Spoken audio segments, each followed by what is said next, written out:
There is a good case to build a high-speed rail line. Well, so says the influential cross-party group of MPs on the Transport Select Committee. They've been examining plans for a new generation of bigger, faster trains, starting with a £32 billion link between Birmingham and London. And as the former Transport Secretary Andrew Adonis once memorably remarked, everybody wants a station, nobody wants the line. So, as our transport correspondent Peter Plisner found, the project's far from being a done deal. Believe the spin and you'd have thought that the committee had given HS2 a ringing endorsement, but flick through its report and you'll find a different story.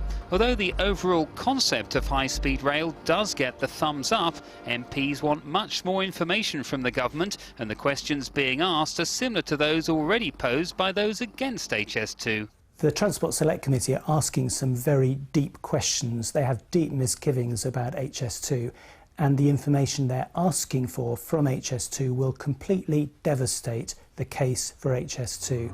The committee is concerned about not only the strength of the business case, but also about investment levels on the existing network. MPs also want to know how HS2 fits into the government's transport and aviation strategies. If this is going to proceed, it goes through a long parliamentary process, and we're suggesting the key questions that need to be asked as the bill progresses if the government decides to go ahead. For those places affected by HS2, last week's report shows that they're not the only ones with deep misgivings about the controversial plans. It's a row that's likely to become even more heated next month when the government publishes the results of a public consultation into the scheme. Peter Plisner. So ministers certainly seem to have their work cut out if they're going to have a considered response to the committee's criticisms ready in time for the big announcement following the public consultation on HS2, promised in just over a month's time.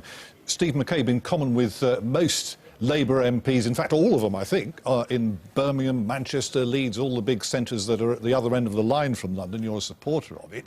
But these are not just idle criticisms.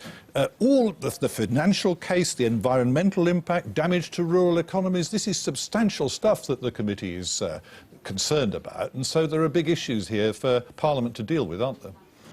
Yes, but I mean that's why we have select committees, so that there's thorough scrutiny of these things at an early stage. And my own view is that this country doesn't have a great history in dealing with these major infrastructure transport projects. This one has tremendous potential. I mean, the benefits to the Birmingham economy of reducing that travel time to 50 minutes are enormous, but it's quite right that before you embark on a £30 billion project, that some of the questions and criticisms are addressed, obviously. Final quick word from you, Peter Luff. You're very knowledgeable on the railway industry. Shouldn't there be a moment's pause to take on board these criticisms from the committee? Well, the criticisms we listen to. That's what the Select Committee system does, as Steve rightly says. Their points will be examined carefully, as they should be. I think it's the right thing to do to build this line.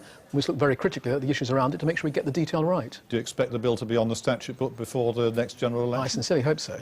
Well, plenty of mileage on this one. Thank you very much indeed for being with us here today, Steve and Peter. Thank you.